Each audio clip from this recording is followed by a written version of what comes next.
Good morning students. आज हम सुप्रसिद्ध लेखक मुंशी प्रेमचंद द्वारा रचित कहानी बूढ़ी काकी पढ़ेंगे। इस कहानी में एक बूढ़ी काकी है। उसके पति व बेटे स्वर्ग सिधार चुके हैं। उसने अपनी सारी संपत्ति अपने भतीजे बुद्धिराम के नाम कर दी ताकि वह उसकी देखभाल करे। संपत्ति पाने के लालच में तो बुद्धिराम ने बूढ़ी काकी से बड़े बड़े वायदे किए व उसे अनेक प्रकार के आश्वासन दिए, किंतु जब संपत्ति उसके नाम हो गई तो उसके तेवर जो थे वो चेंज हो गए। उसका व्यवहार बूढ़ी काकी के प्रति असहनीय हो गया। उसकी पत्नी थी जिसका नाम रूपा था, वो भी ऐसे स्वभाव की औरत थी। अब वे दोनों उसके साथ बुरा व्यवहार करने लगे, यहाँ तक कि उसे पेट भर खाना भी नहीं दिया जाता। बुद्धिराम के 2 बेटे थे जो अपने माता पिता की देख रेख में ऐसा ही उसके साथ व्यवहार करते थे जैसा उसके माता पिता करते हैं। वे उसे बूढ़ी काकी को बहुत परेशान करते। उस घर में केवल एक लड़की जो थी वो बुद्धिराम की बेटी लाडली थी। वह उसको प्यार करती थी। वह बूढ़ी काकी को लगाव कर दी और उसका कहा मानती थी। इस कहानी में लेखक ने हमें ये संदेश देना चाहा है कि हमें कभी भी वृद्धजनों का अपमान नहीं करना चाहिए। हमें उनके साथ अच्छा व्यवहार करना चाहिए। जो हम व्यवहार स्वयं के साथ चाहते हैं वैसा ही हम दूसरे के साथ करना चाहिए। कहानी का आरंभ करते हैं। बुढ़ापा बहुधा बचपन का पुनरागमन हुआ करता है। बहुधा मीन ज़्यादातर, अक्सर बचपन का पुनरागमन दोबारा आना हुआ करता है। बूढ़ी काकी में जीवा स्वाद के सिवा और कोई चेष्टा शेष नहीं थी।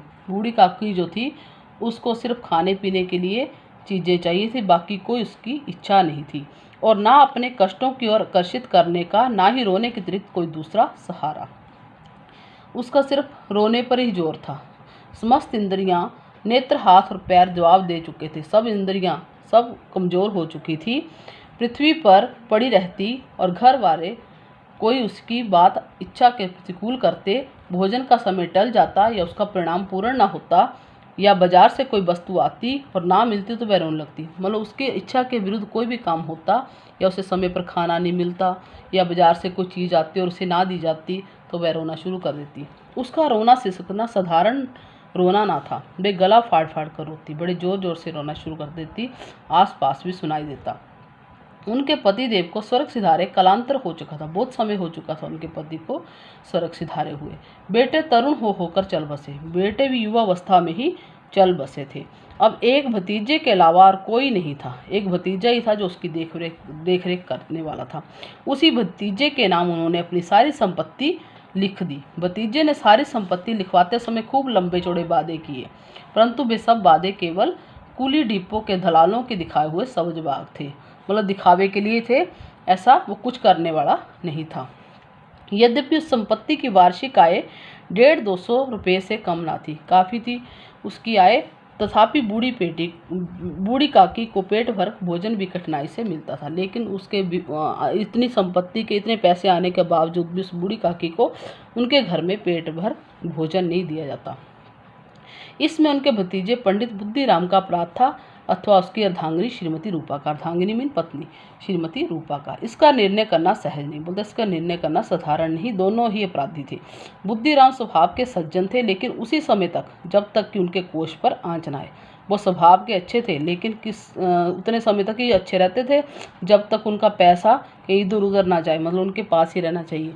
रूपा स्वभाव से तीव्र थी, परंतु ईश्वर से डरती थी, अतः बूढ़ी काकी को उसकी तीव्रता उतनी ना खलती। बुद्धिराम ज़्यादा खराब था और जो रूपा थी वो भगवान से थोड़ा डरती थी। जितनी बुद्धिराम की भल मनसाहत, मतलब बुद्धिराम का जो थी सज्जनता, उसे ज़्यादा बुरी लगती थी बूढ़ी काकी को, क्योंकि वो दिखावे के लिए ऐसा करता सिर्फ। कभी कभी बुद्धिराम को ये सोचकर दुख होता कि इस संपत्ति के कारण ही इस समय में भला मनुष्य बना बैठा है। उसे लगता था कि ये इसकी संपत्ति के कारण ही मुझे दिखावा करना पड़ रहा है। यदि भौतिक आश्वासन, सुखी सहानुभूति में स्थिति में सुधार हो सकता तो उन्हें कदाचित कोई आपत्ति नहीं। बोलते अगर मेरे ऐसे दिखावा करने से मेरी संपत्ति में बढ़ोतरी हो जाए तो मुझे कोई आपत्ति नहीं है, लेकिन विशेष व्यय का भय उसे सुचेष्टा को दबाए रखता। यहाँ तक कि यदि द्वार पर कोई भला आदमी बैठा होता और बूढ़ी काकी उस समय अपना राग लापने लगती, बताने लगती मुझे आज खाना नहीं मिला, आज ऐसा हुआ, तो वह आग हो जाते, तो बहुत क्रोधित हो जाते और घर में आकर उन्हें जोर से डांटते। लड़कों को बुढ़ों से स्वाभाविक विद्वेष होता है और फिर विद्वेष में उनको शत्रुता होती, बैर होते लड़कों को। और फिर जब माता पिता यह रंग देखते, मतलब माता पिता का बिहेवियर देखते जब वो उसके दोनों बेटे, तो वे बूढ़ी काकी को और सताया करते। कोई चुटकी काट कर भागता, कोई उन पर पानी की कुल्ली कर देता। काकी चीख मारकर रोती, परंतु ये बात प्रसिद्ध थी कि वे केवल खाने के लिए रोती, लेकिन लोगों को यही पता था कि सिर्फ खाने के लिए रोती है। उनको ये नहीं पता था इनके साथ घर में ऐसा व्यवहार किया जाता है। अतः उनके संताप और आर्तनाद पर कोई ध्यान नहीं देता, इसलिए उनकी रोने धोने पर कोई भी ध्यान नहीं देता। संताप आर्तनाद पर कोई भी ध्यान नहीं देता। संताप होता है दुख, क्लेश, आर्तनाद होता है दुख भरी पुकार। हाँ, काकी क्रोधातुर होकर बच्चों को गालियाँ देने लगती तो रूपा घटना स्वल्प, जब वो गालियाँ निकालती उनको तो रूपा जो थी वहाँ पहुँच जाती। इस भय से काकी अपनी जीवा कृपाण का कम प्रयोग करती कि रूपा आ जाएगी, इसलिए वो शांति को बनाए रखने में ही भलाई समझती। यद्यपि उपद्रव शांति का ये उपाय रोने से कहीं अधिक उपयुक्त था। संपूर्ण परिवार में यदि काकी में से किसी को अनुराग था, प्रेम, तो वह बुद्धिमान की छोटी लड़की लाडली थी। लाडली अपने दोनों भाइयों के भय से अपने हिस्से की मिठाई चवैना बूढ़ी काकी के पास बैठकर खाया करती। जो भी उसे खाने के लिए दिया जाता वो उसके पास ही बैठकर खाती, यही उसका रक्षागार था। और यद्यपि काकी की शरण उनकी लोलुपता लालच के कारण बहुत महंगी पड़ती थी, तथापि भाइयों के न्याय से सुरक्षा कहीं सुलभ थी। तो बस यही थी, इसी स्वार्थकुलता ने उन दोनों में सहानुभूति का आरोपण कर दिया। उसके पास बैठ के खाती थी तो वो उसके भाई उससे छीनते भी थे। दूसरा ये था कि बूढ़ी काकी को भी खाने के लिए मिल जाता था। रात का समय था, बुद्धिराम के द्वार पर शहनाई बज रही थी और गांव के बच्चों का झुंड विस्मयपूर्ण नेत्रों से गाने का रसास्वादन कर रहा था, गाने का आनंद ले रहा था। चार पाइयों पर विश्राम करते हुए मेहमान नाइयों से मुक्कियां लगवा रहे थे। समीप खड़ा भाट बिरुदावली सुना रहा था और कुछ मेहमानों की वाह वाह पर ऐसा खुश हो रहा था मानो वाह वाह का अर्थार्थ में वही अधिकारी है। गाना बजाना चल रहा था, वहाँ पे कई लोग आए हुए थे। एक अंग्रेजी पढ़े हुए नवयुवक इन व्यवहारों से उदासीन थे। वे इस गवार मंडली में बोलना अथवा सम्मिलित होना अपनी प्रतिष्ठा के अनुकूल समझते। दो लोग और खड़े थे जो अंग्रेजी पढ़े हुए थे, वो उनको ये सारा माहौल जो था गवारों जैसा लग रहा था। आज बुद्धिराम के बड़े लड़के मुखराम का तिलक आया है। जो बुद्धिराम का बड़ा लड़का था उसका नाम था मुखराम, उसका क्या था, तिलक था, शगुन वगैरह आया हुआ था। ये उसी का उत्सव है। घर के भीतर स्त्रियां गा रही थी और रूपा मेहमानों के लिए भोजन में व्यस्त थी। भट्टियों पर कड़ाह चढ़ रहे थे, एक में पूड़ियाँ कचौड़ियाँ निकल रही थी, दूसरे में अन्य पकवान बनते थे। एक बड़े हंडे में मसालेदार तरकारी पक रही, तरकारी थी सब्जी पक रही थी। घी और मसाले की क्षुधावर्धक सुगंधी चारों ओर फैली हुई थी। क्षुधावर्धक भूख बढ़ाने वाली सुगंध से जैसे भूख लग जाती है कि मुझे अभी खाना मिल जाए, तो क्षुधावर्धक सुगंधी, मतलब उनके घर में तिलक, लड़के का मुखराम का तिलक था, इसलिए उनके घर में खाना पकाना, नाच गाना सब हो रहा था। बूढ़ी काकी अपनी कोठरी में शोक में विचार की भांति बैठी हुई थी। ये स्वाद मिश्रित सुगंधी उन्हें बेचैन कर रही थी। उनको भी स्वाद जो था, जो सुगंध थी वो बेचैन कर रही थी। वे मन ही मन विचार कर रही थी, संभवतः मुझे पूड़ियाँ ना मिलेंगी, शायद मुझे पूड़ियाँ नहीं मिलेंगी। उनको विश्वास था क्योंकि देते नहीं थे खाना इतने ढंग से। इतनी देर होगी, कोई भोजन लेकर नहीं है, मालूम होता है सब लोग भोजन कर चुके हैं, मेरे लिए कुछ ना बचा, ये सोचकर उन्हें रोना आया। अब उनको भूख बढ़ गई कि मेरे लिए शायद खाना नहीं बचा, तो उन्होंने रोना शुरू कर दिया। परंतु अब शकुन के भय से वह रो ना सकी, लेकिन वह रोई नहीं कि ये समझेंगे कि अब शकुन कर रही है, उनका बुरा चाह रही है।